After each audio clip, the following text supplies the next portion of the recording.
This is Science 9, and we've come to a juncture which is critical for us.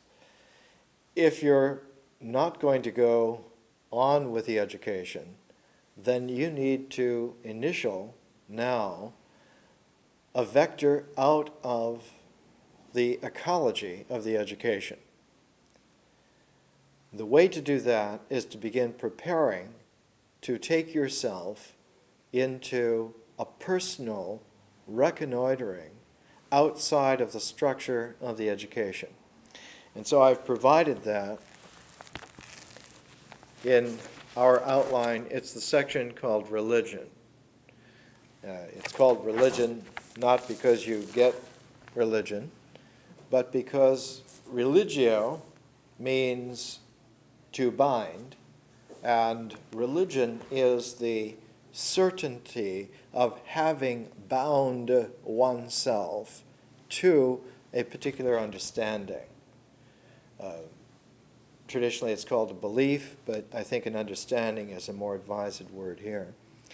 That is to say, in order to stop the education from continuing, you need to do a personal typing in, entering in of a period.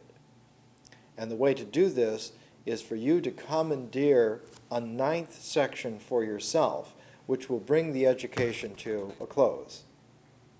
If you choose to do that, then you should be preparing yourself. I've outlined for you and set up for you an effective 9th section to the course, which will stop the momentum, or as you might understand if you're reading your text, it will curve the momentum vector back in upon yourself. This is a way for you to put your own personal coda to the process, in which case you'll start with obtaining Dante, the Divine Comedy, for yourself, and the mystical theology of Dionysius the Areopagite, and that will be the pair of texts which initial the 9th section for you and take you out of the education. In 2 years, it will be the only option because the education will not continue, will not go on. But because there's going to be one more offering of the 2 years, we'll keep in play what's been in play for over 900 Saturdays in a row. And that is, the education proceeds from science back to nature, so that nature becomes the next section from science. In which case, you'll prepare yourself for that transition by getting your first pair of texts from nature. And the first pair of texts is a copy of the I Ching and a copy of the Portable Thoreau. Now, as an outlier to that pair of texts, you'll probably want to get Jane Goodall's book. It's called Through the Window, and Through a Window. And that's the chronicle, her chronicle of 30 years with chimpanzees. We're going to pair that, Jane Goodall, Through a Window, with Watson's book on the double helix. So when we come to nature, we're going to take again 3 pairs of texts which are punctuated by a 7th volume by itself, which will be the interval, which will be Lao Tzu's Tao Te Ching. So nature will have a parenthesis, a kind of a Chinese parenthesis. One of the starting elements, one of the starting of a pair of double attractors at the beginning of it will be the I Ching, and the interval of it will be the Tao Te Ching. And because this will be the last section, I will go into it in a little bit more Chinese fashion than I have in the past. That is to say, I'll make it more complete, more full. So that whatever you're going to decide for yourself, now's the time to begin preparing by getting yourself the initial pairs of text to just start the process going. In the ecology of this education, each new phase displaces a phase that occurred 5 phases before. That is to say, we never have any more than 4 phases at any one time, and when we begin to move to what would be tantamount to a 5th phase, the first phase then goes out of the square of attention, goes out of the frame of reference. Just as when we began to have our education enter into vision, nature went out of the square of attention. The square of attention then would consist of ritual, the 2nd phase, myth, the 3rd phase, symbol, the 4th phase, and vision, the 5th phase. They would make that frame of reference. By the time we got to science, all of the first-year phases had left the square of attention, so that the frame of reference in science is purely differential consciousness. Just as when we look at the mode of integral nature, symbols are the culmination of that, the mind, the objectivity of the mind. So that nature's integral cycle comes to a conclusion, not a conclusion as in a full stop, but a conclusion as in saturation. So that the mind is the integral saturation of nature. And exactly in a complementary fashion, the cosmos is a saturation of differential consciousness. Now, this is very difficult to appreciate initially, but the more that one lets this kind of language sit in your sensitivity and circulate in your possibility, the more it becomes very powerful. Just as the mind is the culmination of nature, which means that the mind is natural, the cosmos is the culmination of consciousness, which means that the cosmos is conscious. The idea of an inorganic, non-conscious, non-living universe is a fantasy of projection. The cosmos is not only alive, it is conscious. It is differentially conscious to the nth degree. It is and fulfills all of the kind of traditional language that religions have about God. The cosmos is indeed divine, and in a very realistic way is a creator of nature. But that the creation does not happen in some kind of mythic way, but the creation happens in some exact scientific way. So that nature emerges out of science. Not just that the nature phase emerges out of the science phase, though it does that. It's like when one holds up a deck of cards and then fans the cards. The spectrum of the cards comes out of the deck that was held up. The deck is the objectivity. The fan of all of the cards is the process of their unfoldment. So objectivity unfolds in a process which has a spectrum, and that process, that spectrum, is capable of reconstellating another objectivity out of its own movement, out of its own spread, out of its own process. so that a process is never an abstract, dead quality, but it's always a solution that's full of embedded qualities and actualities that can reconstellate into another objectivity. Just as we will see that the process of nature reconstellates its objectivity and existence, so that whatever exists has come out of the solution of the spread deck of the process of nature.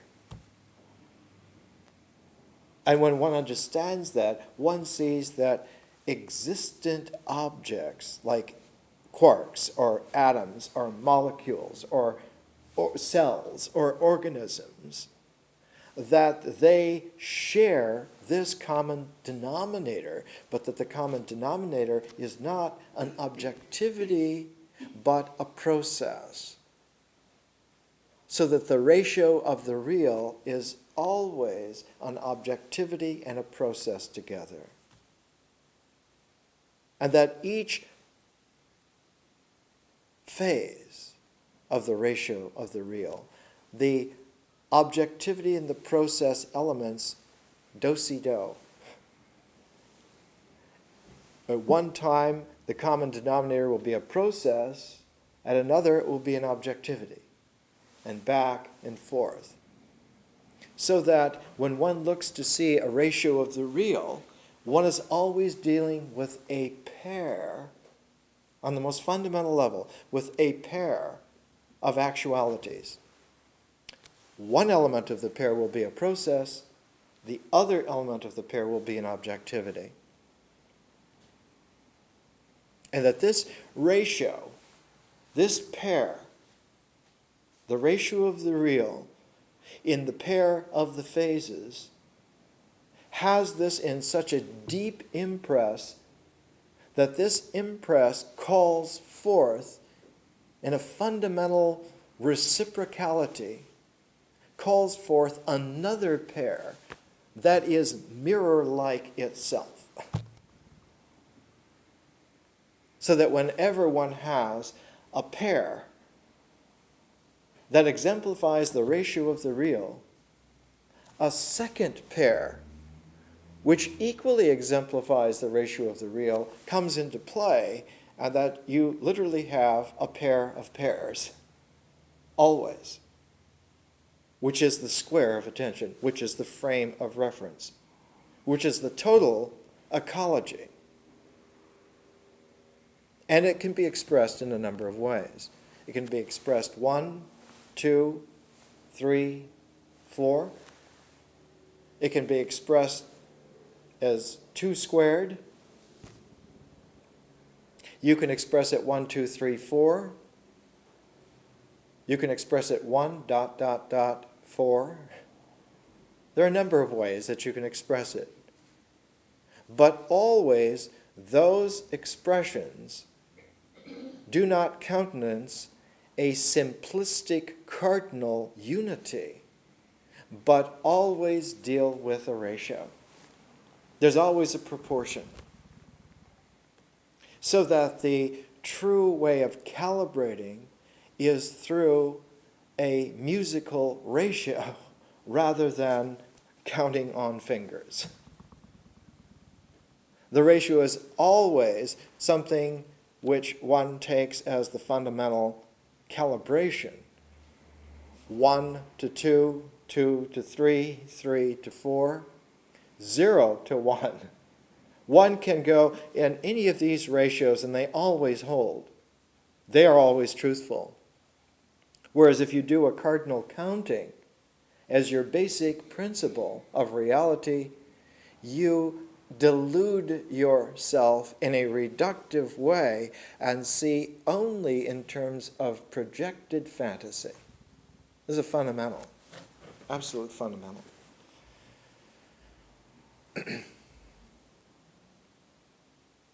Whenever one moves from an objectivity to a process, they become a new pair. whenever one moves from a process to a new objectivity, or from an objectivity to a process, new pairings come into play. So that not only did nature and ritual constitute a pair,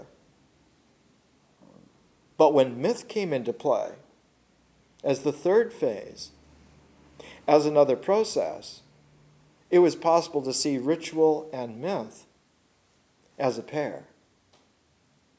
And in a very peculiar way, one then had a pair of pairs with only 3 elements. You had nature and ritual as a pair, and you had ritual and myth as a pair. So you had a pair with only 3 elements, which means then that one needs to be subtle about structure. And one of the most fundamental, realistic subtleties is that one has to learn to deal with threes, with triads, as well as with quaternaries, as well as with squares. So that pairedness, a pair of pairs not only makes 4, 2 and 2 not only makes 4, but 2 and 2 makes 3 sometimes in terms of transformation. Because each pair will have a common element, which allows then for a relationality through and because of and in terms of the common element. One has a third pair which generates itself out of the mysterious transformational circumstance, so that the 2 disparate elements which are related through a common element in transformation, they become a third pair in and of themselves. And so when one deals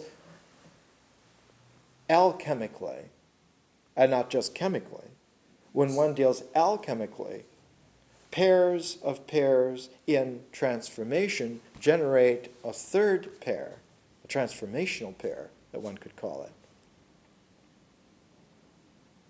And we'll see when we get to nature in another month that the I Ching takes into consideration that you need to have a minimum of 3 pairs or a hexagram in order to describe transformational ratios.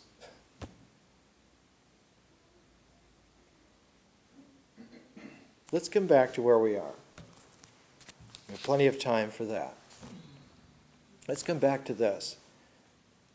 The basic choice now is to move from science to either exiting the education by taking it into your own hands and bringing it to a culmination which is yours specifically, or to stay in the ecology, in the flow, in which case we're going to go from science to nature, which means that as nature comes into play, what will go out of the square of attention is vision.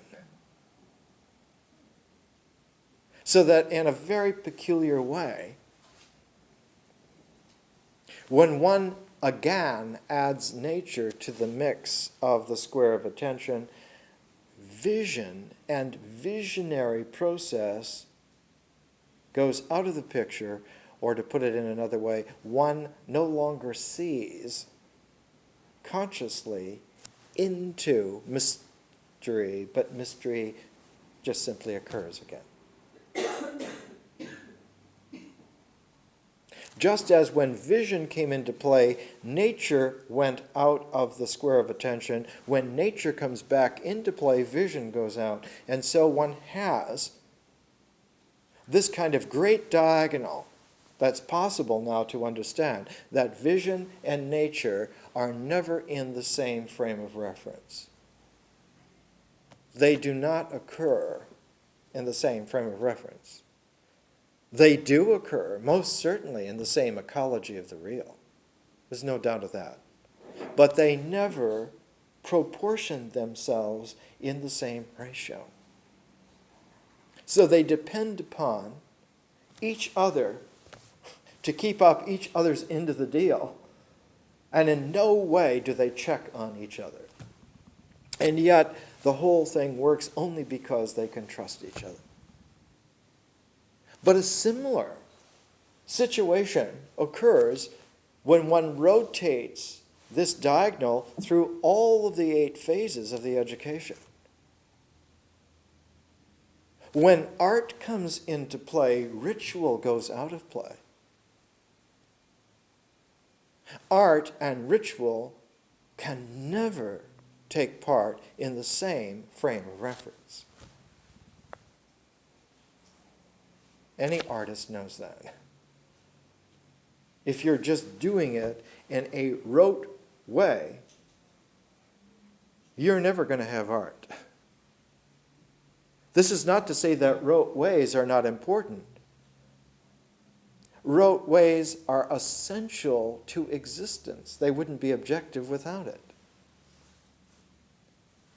You have to have the rhythmic steps of the dance to have a good ritual on any tribal level, on any planet, in any star system.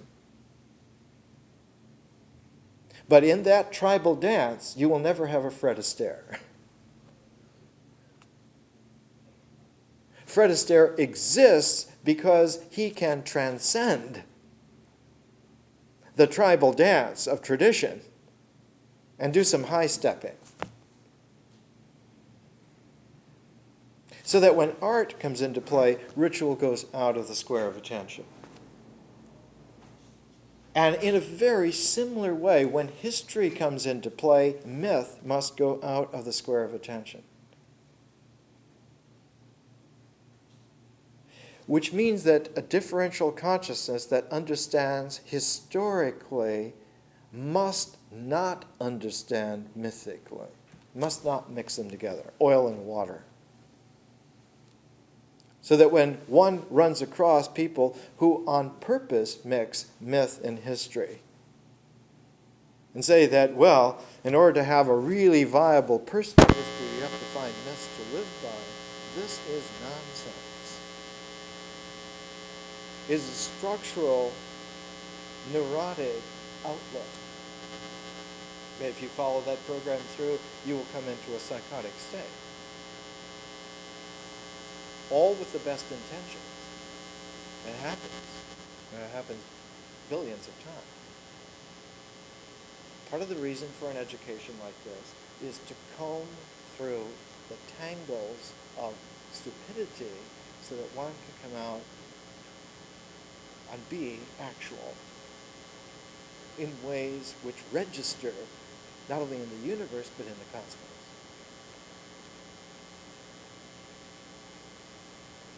And just as when history comes into play, into the square of attention, and myth goes out, when science comes into play, symbols must go out of the frame of reference.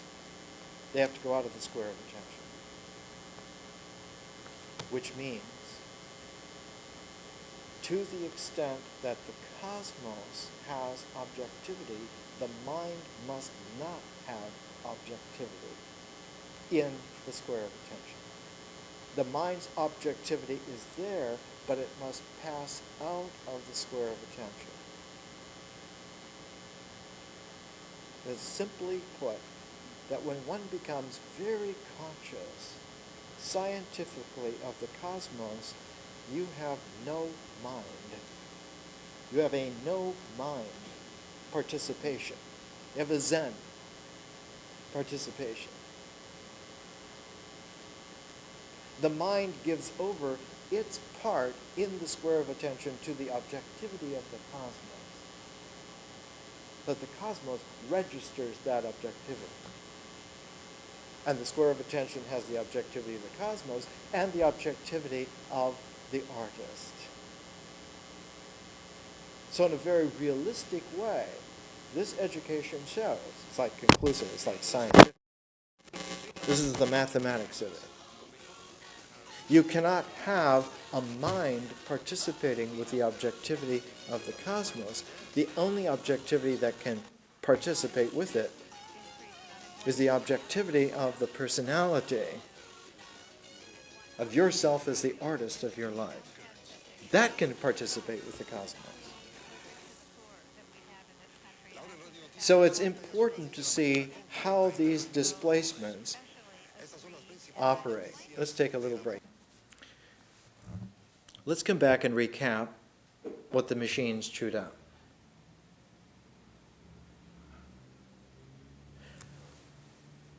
With this kind of education, we can comb through completely the tangle of ignorance. That's why it's a yoga. It's a yoga just like ancient yogas. Like if you have a hatha yoga of bodily position, or you have a bhakti yoga of unending dedication, or you have a karma yoga of understanding the action scenario completely and balancing it, or a jnana yoga of learning exactly every logical connection, every logical detail. Or a Raja Yoga, which takes all four of those yogas together and gives the quintessential alchemical transformational whole. All yogas work by the same principle. The root vowel in yoga transposes to English in the word yoke. Yoke and yoga come from the same root vowel a couple thousand years ago. It means that the energy and the dynamic of reality must follow certain principles. That the energy and the dynamic always pair together whenever they can.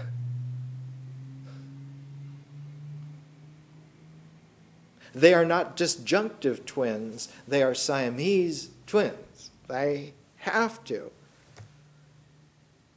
So that if you find a way of yoking the two together, of yogiing the two together, they will work together more and more in exactly that way. They have to. They don't have any choice in it. It's not only a universal principle, it is a cosmic truth. They have to. And so the principle of any yoga is that if you organize any minute part of a chaotic whole, that organized minute part will magnetize all the rest of it into an organized whole. And the minute part is always keyed by getting into paired synergy, into a symmetry, the energy and the dynamic, the Tao and the Te, the process and the objectivity, nature and ritual, myth and symbol, vision and art, history and science. They pair yogically. And when you align those pairs together, you get a tremendous viability. Just nature and ritual together are a strong enough yoked pair of oxen to pull the wagon of man out of the animal world into the human.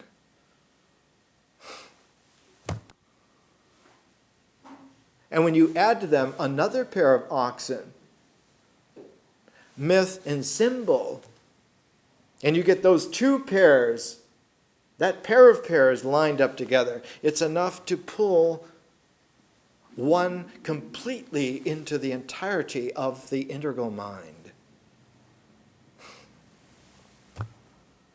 And when you add a third pair, like vision and art, it's enough to pull you into conscious artistic civilization. It's unbelievable power. achievement.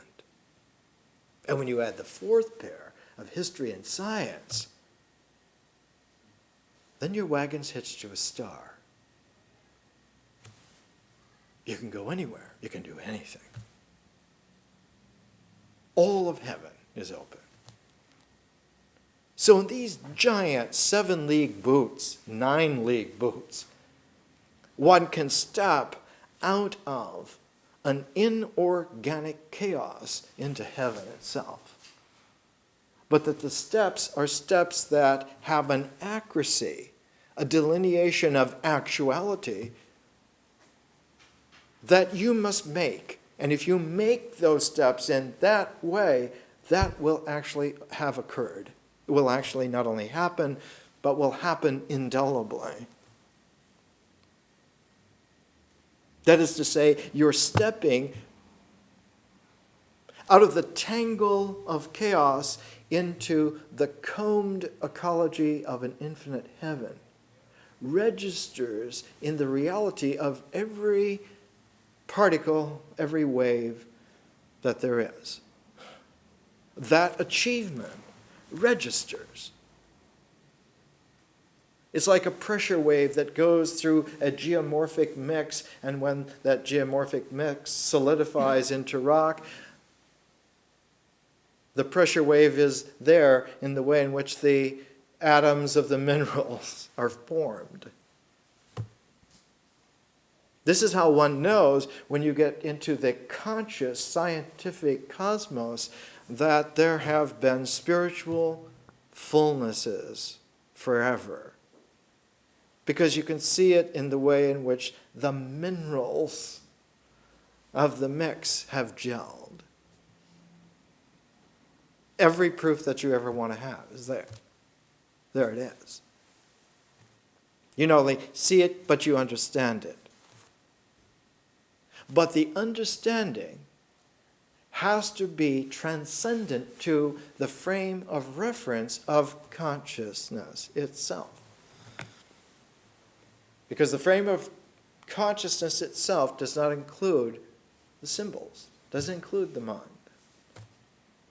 But instead of the mind being above it, the mind is like below it. So that there's a transcendence that goes the other way, and we call that reverse way of transcendence, we call that immanence. So that the mind registers in its objectivity, the understanding, in an eminence, and that eminence is outside of the frame of reference of pure consciousness. It registers again in the mind, which is the culmination of nature, of nature's cycle.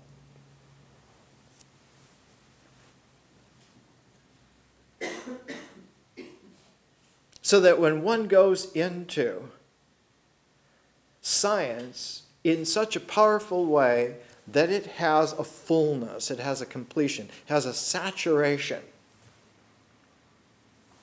there are a pair of ways that one can go equally. They have a symmetry. One can go on to nature and stay in the ecology, or one can go eminently back to the objectivity of the mind and register it there as clear thinking, realization in the ideas. So the choice given to you here at the beginning of the lecture today, if you want to go on with the education, go on with nature. If you want to bring it to some conclusion, then you need to do it by making the idea of the course an eminence in your mind. A reverse transcendence, an eminence in your mind, to get the idea in your mind, individually, integrally, of what it is that you have done, what you have accomplished. And that's why the 9th section is called Personal Contemplation of the Completed Course. contemplation. Our term is contemplation. The original term for that was the Greek theoria, out of which we get theory. Theoria is a settling of the energy to the nth degree, so that a contemplation is actually a concentration of the energy quotient to nth degree. And just as the mind is a concentration of energy, of energeia to the nth degree, the complement to that would be the concentration of dynamic, of dynamis to the nth degree, which would be the cosmos. The mind is energy raised to nth degree. The cosmos is dynamic raised to nth degree. And because the cosmos is a dynamic nth degree open matrix, that in itself constitutes the mystery which is nature. Nature is really mysterious, is always mysterious, will always be mysterious. Not because we don't understand it, but because we do. And we understand that it's an nth degree, dynamically saturated, open-ended, infinite matrix. No wonder nature has unlimited capacities for change. Nature is not only an ocean of change, it is a universe of change. And it's that, not in an objective way, but that in a pure process flow.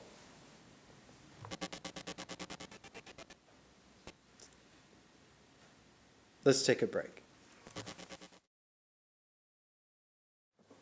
Let's come back and pursue this. We're talking about the education.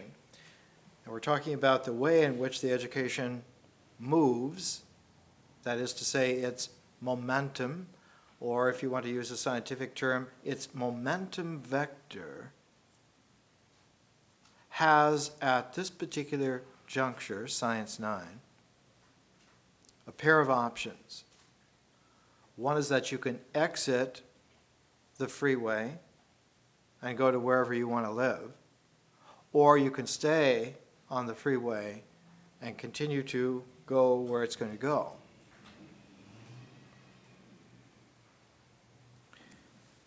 We need to reconnoiter now a set of very powerful ideas that are expressed in writing in your pamphlet, and just now, only now, can we appreciate the kind of experience and depth of consideration that went into making these words. That they're not glib words at all, but in fact very packed. On page 34 of our pamphlet, under the title Thoughts on History, on the second page of that, there is this paragraph, short paragraph of just 3 sentences. Each one of these sentences, as we can appreciate now, is very powerfully condensed and contain protean ideas that need to be brought back into consideration. They have to do with symbols. They have to do with thought. And the reason why, in a historical process, thought is so important is that in a frame of reference that includes history, that's the last opportunity you have to consult the mind. That when history is phased out, you also phase out the mind's participation in your square of attention.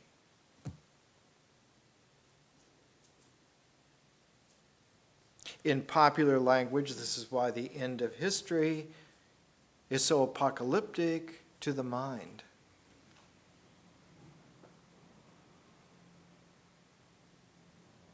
And because history in terms of its durational dynamic, always has to manifest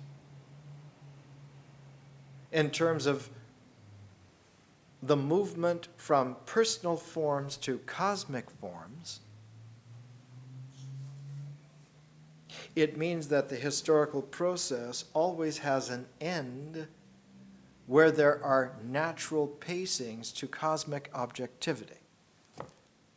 Or time forms have an end on the other side to the limitations that were put there in terms of personal objectivity. This means that time forms last only as long and to the extent that they are put there initially by someone,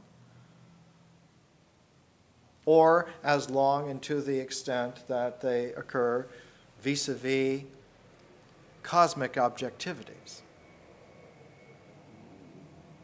So historical durations have time limits on for these two reasons. The plug is pulled on their dynamic because of the limitations of whoever started those time forms, or the limitations are there because the historical duration, the time form, runs into a cosmic limitation, one or the other. The net result is that time forms are limited, sometimes very severely. Sometimes the limitations are so large that it doesn't occur to people who are alive at the end of time forms that they are living at the end of time forms, because for hundreds or thousands of years it's always been trustworthy that they're going to go on, and yet there comes a definite, objective, existentially real stop where a given time form no longer is able to work. It just doesn't go on. One comes to the end of a time form. And it means then that the energy that's been operative in terms of that dynamic no longer has any traction, no longer forms. And so if you try to use a time form beyond its durational limit, you end up creating chaos rather than order. We live in such a time. Not only the end of a century, not only the end of a millennium, but the end of a double millennium, which is called an aeon, and the end of a whole larger cycle, which included at least 26,000 years. So we live at a time where all of these concentric time forms simultaneously came to an end. They all came to an end in 1993. That is the time designation that we use. The popular mythology is that it will all come to some kind of transition at the end of 1999, that there'll be 2000, that'll be the millennium. But the time dating of that is from birth of Christ, which is at least 7 years off. So in 1993 was actually the end of a whole series, a whole set of time forms that go back to some of the largest scales of time form possible.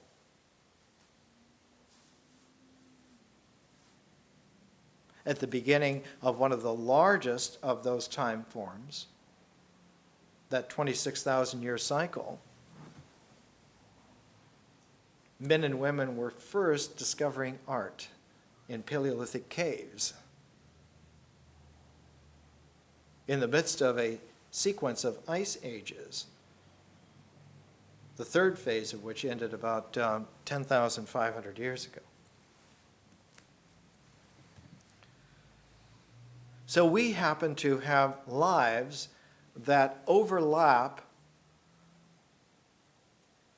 many different levels and sets of time forms which are completely different.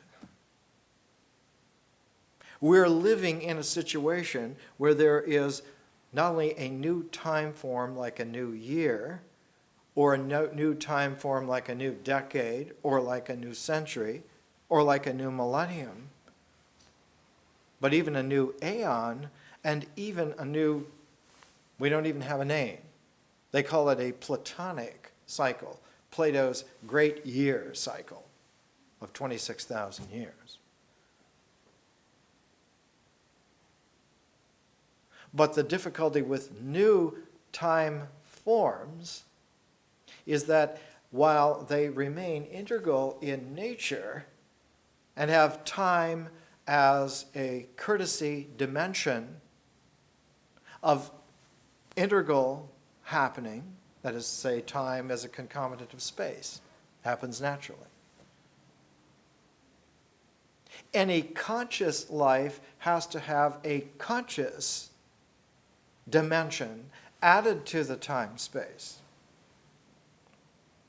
And because there has been no conscious element whatsoever added to time-space on any level other than maybe annual or decade at most, it means that the new time forms in the very larger sense, the sense of centuries, the sense of 21st century, in sense of millennium, third millennium, in sense of a whole new 26,000 year cycle, none of that has been given a conscious dimension yet at all. Not even there. So that those larger sets of time forms do not have any differential depth to them at all.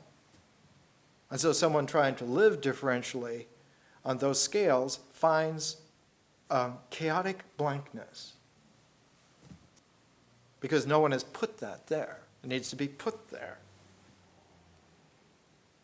Someone artistically has to design and make artistically those dimensions for those scales and put them there. Otherwise, they will not be real and not exist. And they will by default go into a regressive mode and only be natural. And the last registry of objectivity in the natural realm is in the mind. And so one enters into a curious paradox. One will be living in very large time forms that are the context for the smaller time forms, like decades or years, in which there is no conscious dimension whatsoever. And one runs across this kind of problem. This is the 3-sentence paragraph under the aegis of Thoughts on History.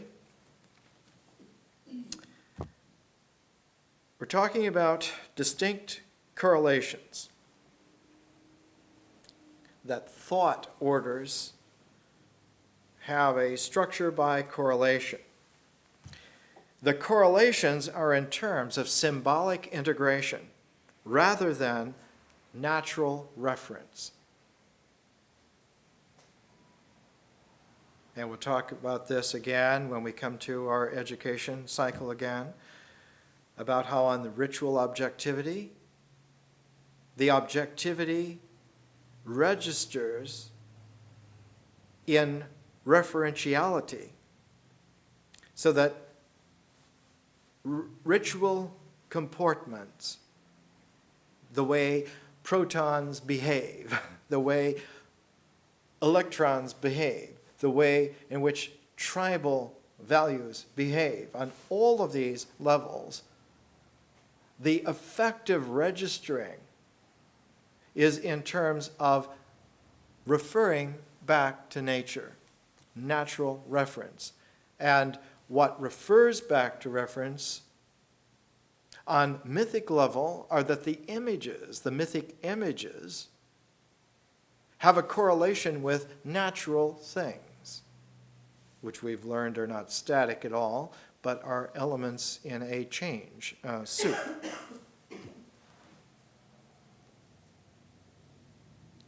The correlations are in terms of symbolic integration rather than natural reference, so that in the mind, correlation does not take place in terms of image, nature, referentiality. We say of this mental environment that then it is abstract. What is it abstract from? It is abstract from nature. And we saw when we took symbols, that's a very big problem, that while the mind is a part of the integral cycle of nature, its part in that cycle is to have the capacity to self-abstract from that cycle. Not to take itself out of the cycle so much as to go to the center of that cycle. So that the mind's ability to center takes it out of the rim of the wheel of nature and put it into the center, into the hub. It's still a part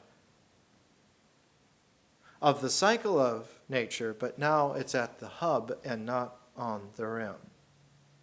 It centers. The mind tends to center. That's part of its objectivity. In fact, that's its basic reality. Since the self, that is to say the centered mind, the self, since the self is non-referential. Why is it non-referential? Because referentiality has been initiated, invented, produced by images that correspond to nature. But the self is non-referential. It's a realm unto itself. It's a sub-realm of the natural cycle. It is the center, the hub of the wheel of nature. Since the self is non-referential, mnemonic ideas override imagination images. Ideas become a whole order of integration more powerful than images. Images are already very powerful, but ideas are much more powerful than images, a whole other order of integration. And that process continues. There are ideas so powerful, master ideas, that they govern other ideas, which in themselves govern images. There are some ideas so powerful, like world ideas, that they govern the entire image base of the world. And yet there are master ideas so powerful that they can govern many different ideas as master ideas. And so you have this exponential growth in the concentrated, integral power of the mind. And as Plato, Pythagoras,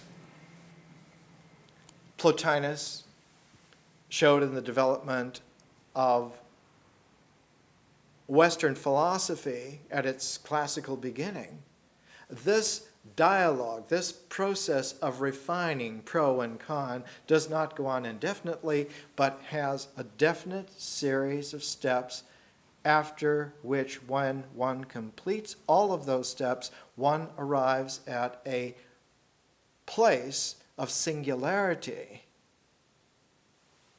where there is no more pro and con. There's no more plus and minus. There is a balance of unity. That point that no longer has the vacillation of pro and con, no longer has the polarity of plus and minus, also does not have the correlation of image to nature. Such a point, such a singularity, was called classically in Greek aletheia, truth. One finally, by this arduous process, arrived at the truth.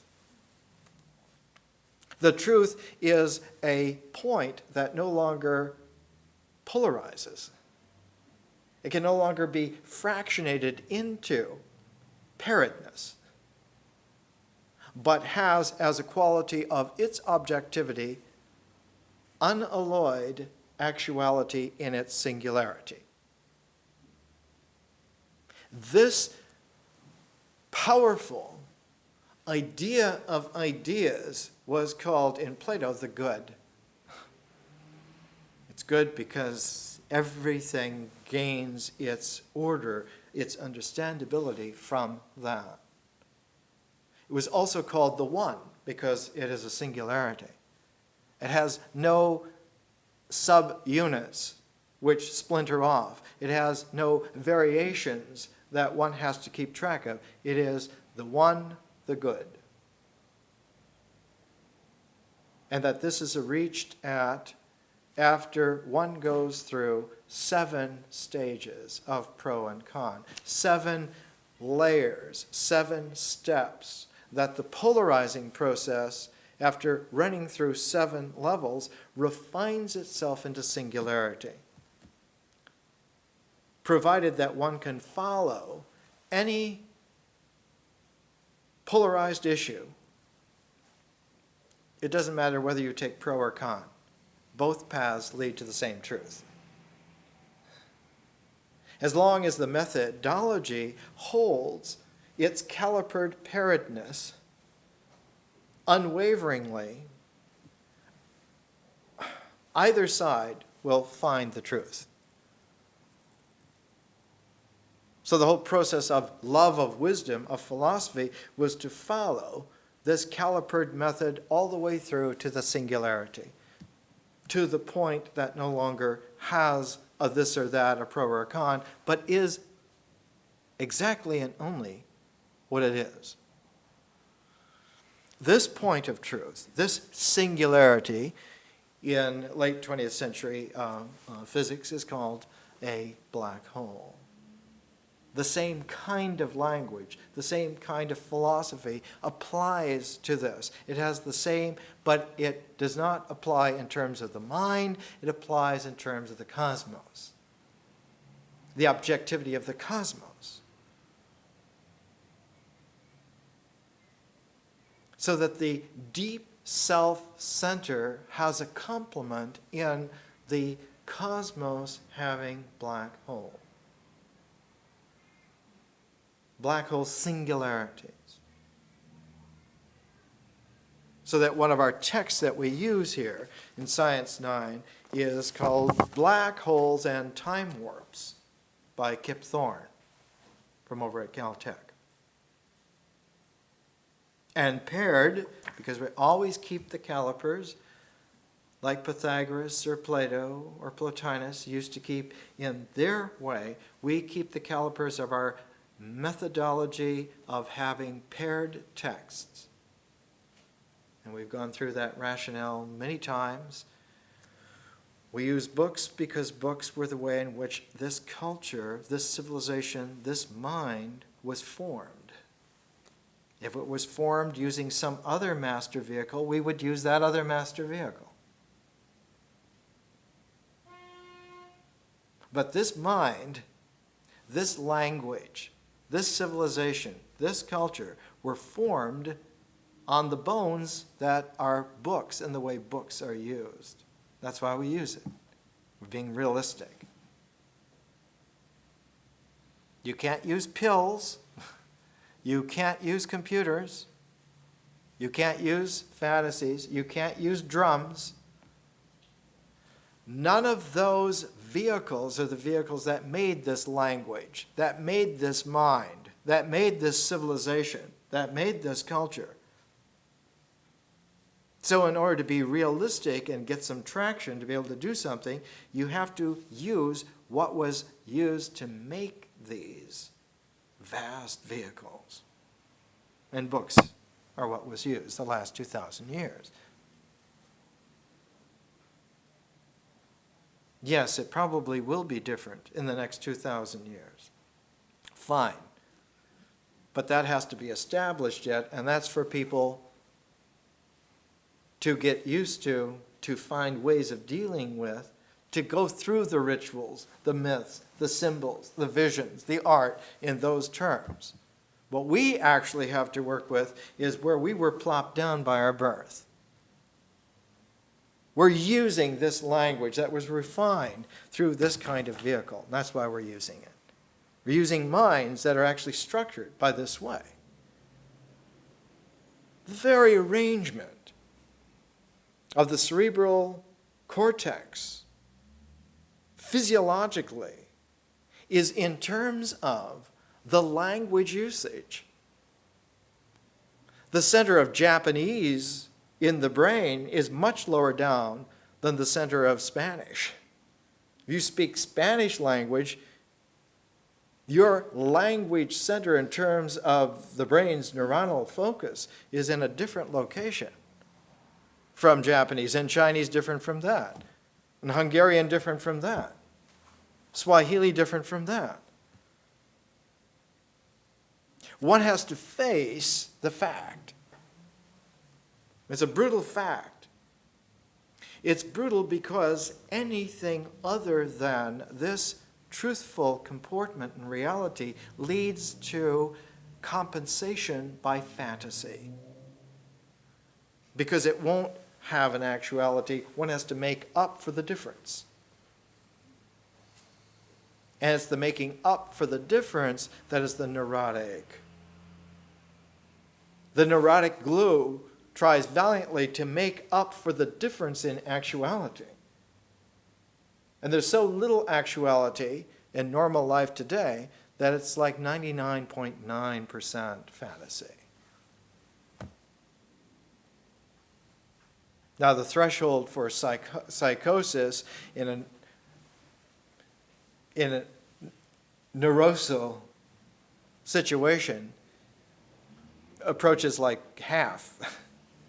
If you even get half fantasy, you're into a psychotic state. So we're absolutely stone cold crazy.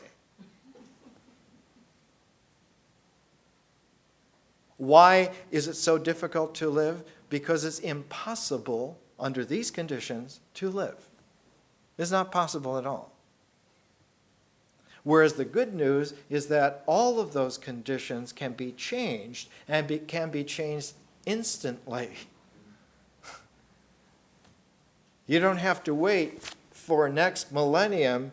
Hopefully that things are going to be better because some Messiah will come along. All of that is a fantasy in itself, is compensational neurotic glue, is totally useless and extraneous. But there is no way to know that unless one has an educational methodology that combs through the ignorance in such a way as to release you to the actuality of freedom and variation. And it's not like being condemned, thrown to the lions or thrown to the dinosaurs. The more that you are released to the actuality, the more the actuality kicks in and doesn't need the compensation. In fact, resents all this glue of neurosis. So it's sticky. Beautiful Mahayana myth about this occurs in famous sutra, the Vimalakirti Sutra. This man, not a monk, but a layman, Vimalakirti, he's sick. And the Buddha hears that his friend Vimalakirti is sick, and so he sends a couple of powerful monk meditators over there to inquire of him, see how he's doing. And they're completely confused when they talk to Vimalakirti, and they come back to the Buddha and they say, "This is just, we don't even know what's going on. There's no way to tell." So Buddha says, "Is there anybody here that can go over there and ask Vimalakirti how he's doing?" So the really head monks, really perfected ones, the arhats, the noble ones, they go over And they get confused and stymied. They can't understand what's going on. They fall into this confusion. Finally, they send for the great gods of the universe to go and talk to Vimalakirti and find out how he's doing, so they can satisfy the Buddhist request that somebody go and see how his friend's doing. And the gods get confused, and they come back. And finally, on every level, the confusion is so great that finally the Buddha says, I'm going to go myself. And I go, go and ask. And he sits down, and he says to Vimalakirti, how are you doing? And Vimalakirti says what he has said to each one of them, that I am sick because of the world being the way it is. And then there's this rain of flowers that comes down. And this rain of flowers sticks to all these different levels of beings in proportion to the amount of neuronal glue that their neuroses has exuded. These flowers stick to them. But to the Buddha, the flowers rain off. It remains pure. And also they notice that Vimalakirti also has no flowers sticking to him. He has no neurosis whatsoever. He is sick because he is healthy and the world is sick. So the Vimalakirti Sutra ends with this realization. The reader realizes that someone who is totally healthy in a sick world will be a puzzle to everyone else. Will exemplify the confusion which they are immersed in, and will not be able to hear what someone healthy says from the get-go.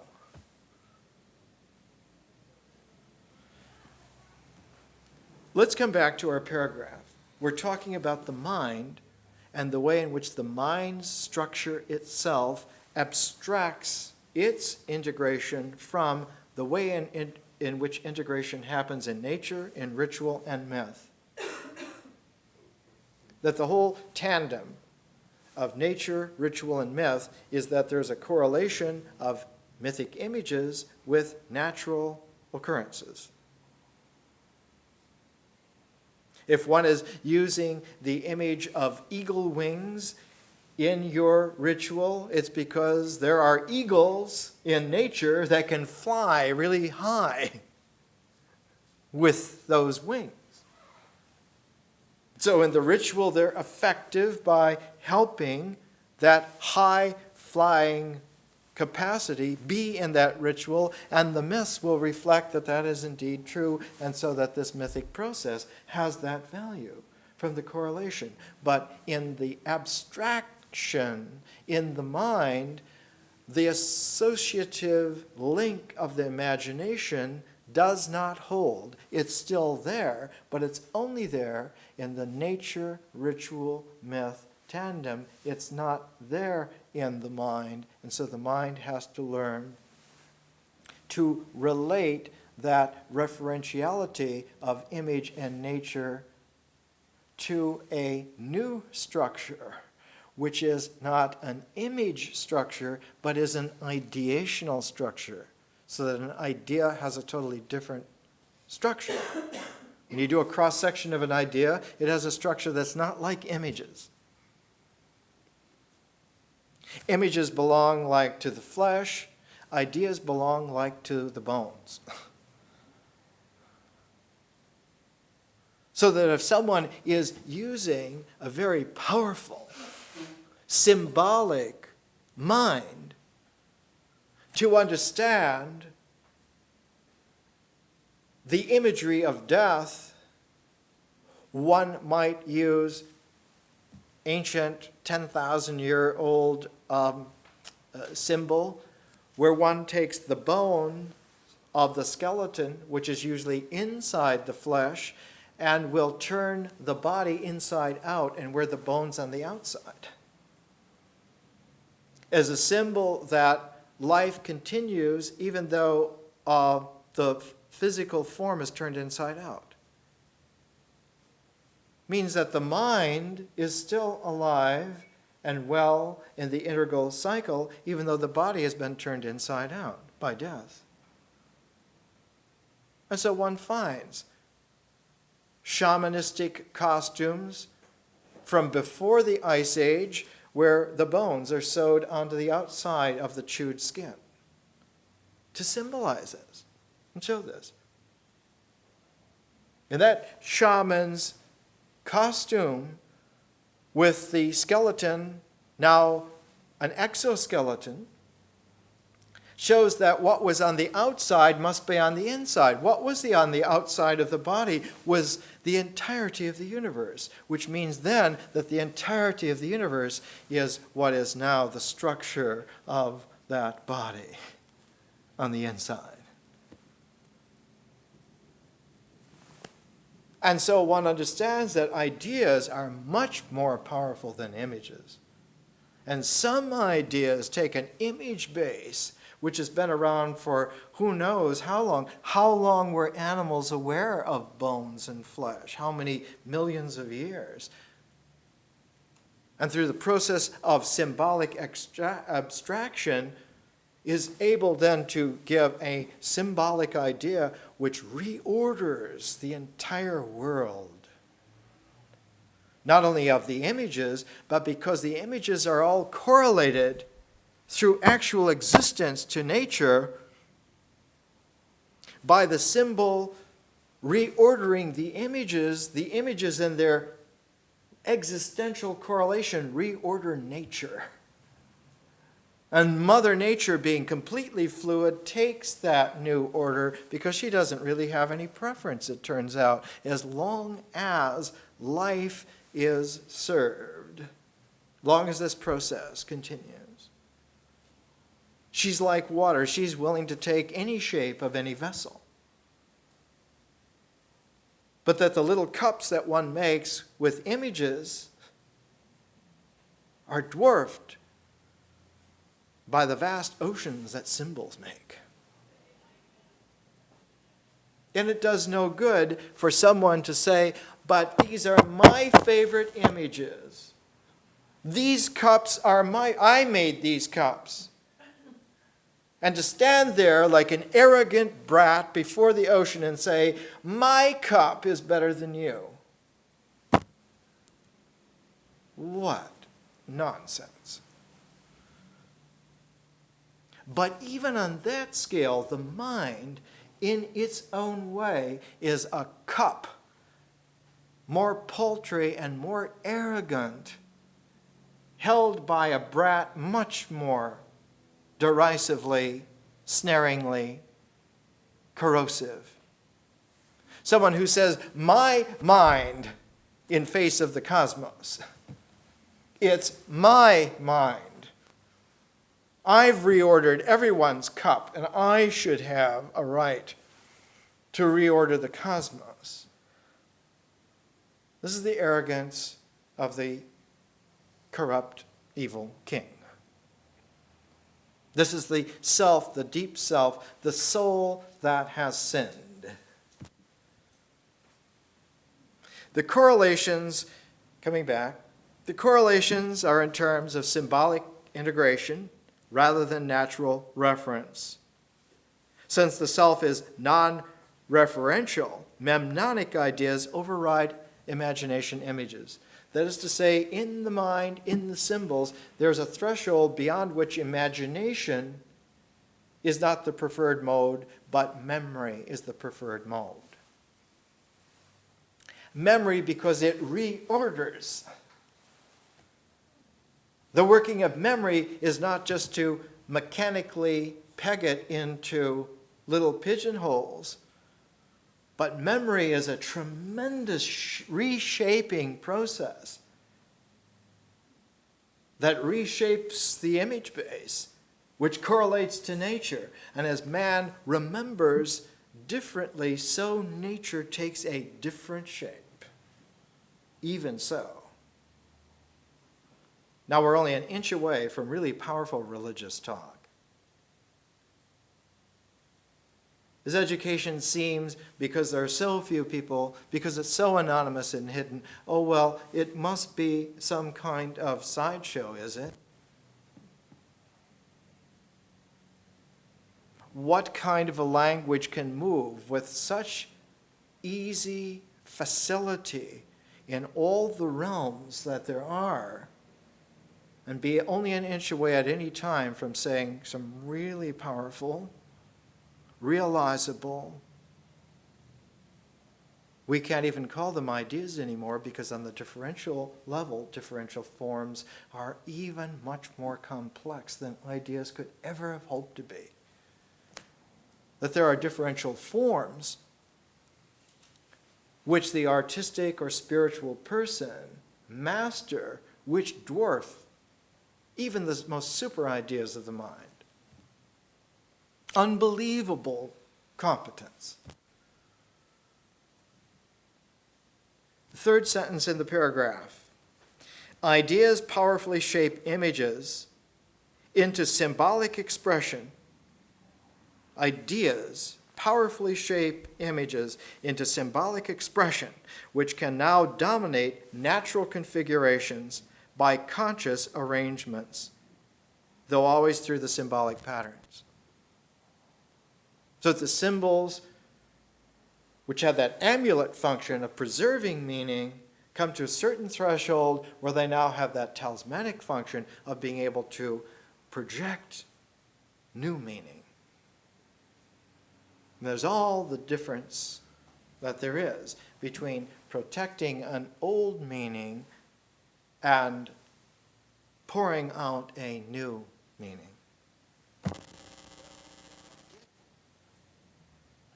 The most fabulous, simple way, genius, brilliant way of telling this is the way a teacher a couple thousand years said. He said, don't pour new wine into old wineskins. Why? Because new wine bursts old wineskins. You have to have new wineskins. It's not only a universal truth in terms of natural integration, it's a cosmic truth in terms of conscious time-space, in terms of the differential reality. So that when there's a new vintage, you make everything new. You make the wineskins new, you make the wine new, and you renew the entire ecology, the entire double ecology of nature and consciousness. The entire double ecology is renewed. Then one is masterful about it on every level. And when men and women are masterful to this extent, they inherit the entire estate. The kingdom of God is yours. You get the keys, you get the papers, the deed, the whole thing. Not because you deserved it or that even that you earned it, because it is yours then. You have gone through and fulfilled the actuality of having made that wine, those wine skins, that celebration. And the master first fruit always sacrificed was first fruit. That means the first bit of whatever you harvest in this world, you offer up. That's a sacrifice of first fruit. There is such a thing as the master first fruit, the first fruit of all new first fruits. That's the Feast of Tabernacles. That's the Passover. Isn't just the mythic Moses thing of Passover, of the disease that inhabits whatever house doesn't have the sign, the symbolic talisman of new consciousness? It's much deeper than that. That's just mythic understanding. But the historical understanding is much more profound. It means that the cosmos is new, just like you are. Has become refashioned artistically, personally, through some large visionary transcendence of a new mind. And now, just now, for the first time, all the stars sing together. Some new music that just now was written as they were singing. It's on that scale of radicality. Now, an education that doesn't mention these things is not worth your money or your time. More next week.